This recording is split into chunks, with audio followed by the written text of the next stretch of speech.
It's Life FM, Maz for the drive home, and time for another one of these. Maz for the drive home, building for life. Jake and Nico from Dornford Building Group in the studio. Guys, how are you? Very good, thank you. Yeah, good. Thanks, Maz. How are you? Doing well, thank you. Doing well. Love these chats. We've had some good feedback come through, and I like to call this segment Building for Dummies unofficially because I don't know a thing about building. I'm learning That's because good. of this segment. There's a lot to learn. We're talking today about progress payments when it comes to building. Okay, first off, progress payments as a... Look, I'm keep saying building for dummies and I keep putting myself down in this way, but I'm just going to really make this super easy for myself. Progress payments, is that similar to like an afterpay? No. Nah. Okay. Nah. I'm completely off track. That's why we do this segment. Oh. So what are progress payments? So essentially, progress payments, they're partial payments for key stages of your build. So Right. when your build reaches a specific stage of completion, Yep. that's when a progress payment would kick in. So it's different because with something like a prepayment, you're paying for it sort of as an ongoing basis, but Yep. you're getting the item or the product straight away. correct, Right, okay. So this is where the difference is. Yeah. I'm learning. Oh, good.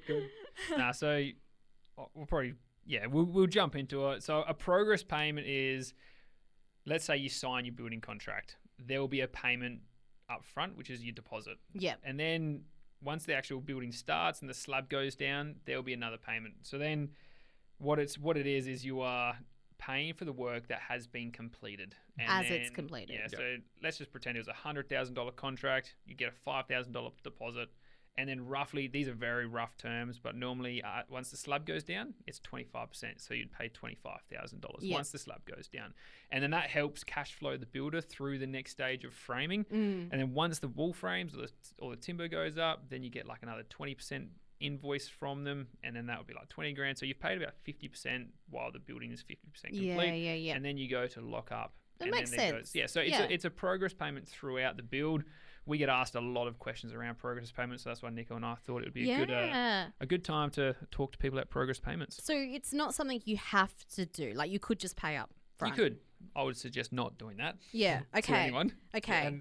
And why? In a nutshell, if I can ask why in a nutshell, Jake, you wouldn't. Well, we're going to get to this. a lot of we'll get to it, but a builder can go bust very, very easily. So if you've paid 400 grand up front for your builder to build your house, he might give you some discount, but he could go bust and you lose all your money.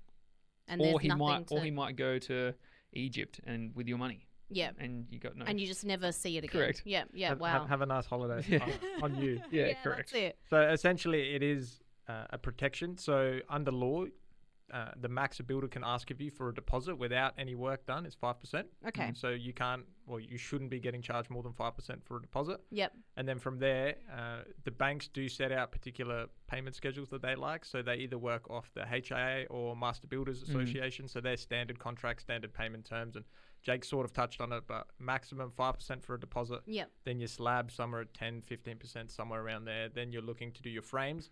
And at the framing stage, banks don't like it when you can't charge more than 50%. Okay. So make sure that, if you're not going through the bank, that some of these safeguards that are in place are still applicable, because banks won't lend to a builder all up front. Yeah. But for this reason of what we just yeah, spoke exactly, about. because it exposes the client to more risk than they need to.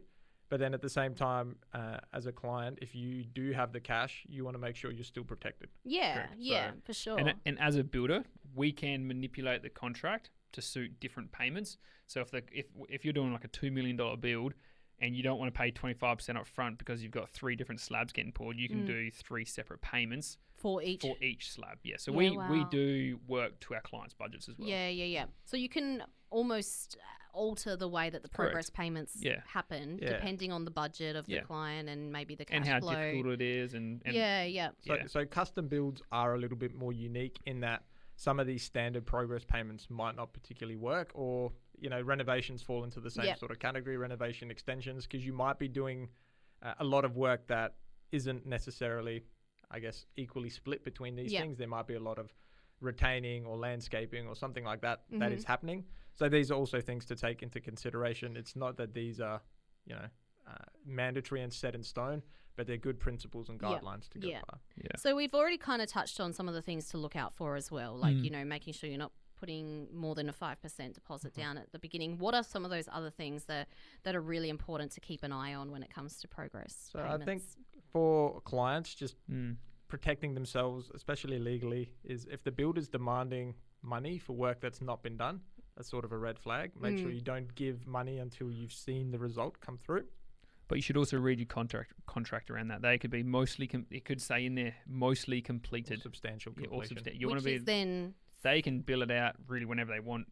yeah. Really. So you want to make sure the wording in the contract also says complete. Yeah, which can then be open to interpretation anyway. Like, so there could be those legal loopholes. So being careful around that. Yeah. Would Yeah. you suggest having a legal advisor around some of those things as well? Yeah, Like, how does that Yeah, I usually think work? most contracts officially do say, hey, look, it's a good idea to get legal advice. Yep. But we would strongly encourage clients to use a standard master builder's HIA contract. Yep. That's been professionally designed. It's looked over by lawyers. It's Perfect. compliant Yep. with what's happening. Yep. It's not just a builder making up his own thing and then Yeah. you Yeah. sort of hoping everything's covered in it. Yep. Okay.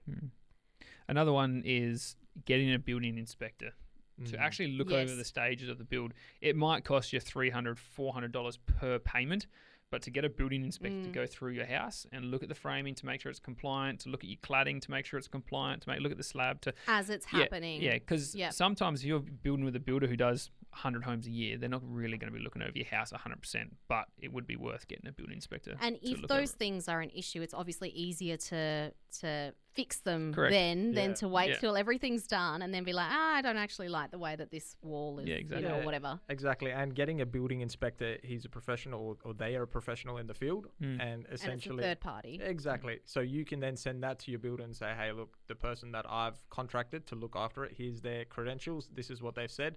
And the builder will essentially have to fix it. those issues. Yeah. Yeah. Is it worth getting that in the contract as well? That they then need to. Well, Dornford Building Group does allow for an inspector to go through all yeah, of our right. homes Yep. because we do 22 homes a year and we want to make sure our homes are perfect Yeah, up to yeah. scratch and our supervisors are very good, but it is Yep. always good to do a spot check on our homes and Yeah, make sure. sure they are. So I think that's a very good idea, especially if you're new to the building game and you're not really sure what's going on. It's very good to have that included as part Yeah. of your contract. Talk to your builder, get that included, or just let them know, hey, this is what's going to be happening. Can you please liaise with this person? Yeah. Really good. Okay. Anything else that we need to look out for when it comes to progress payments and some red flags and those kinds of things?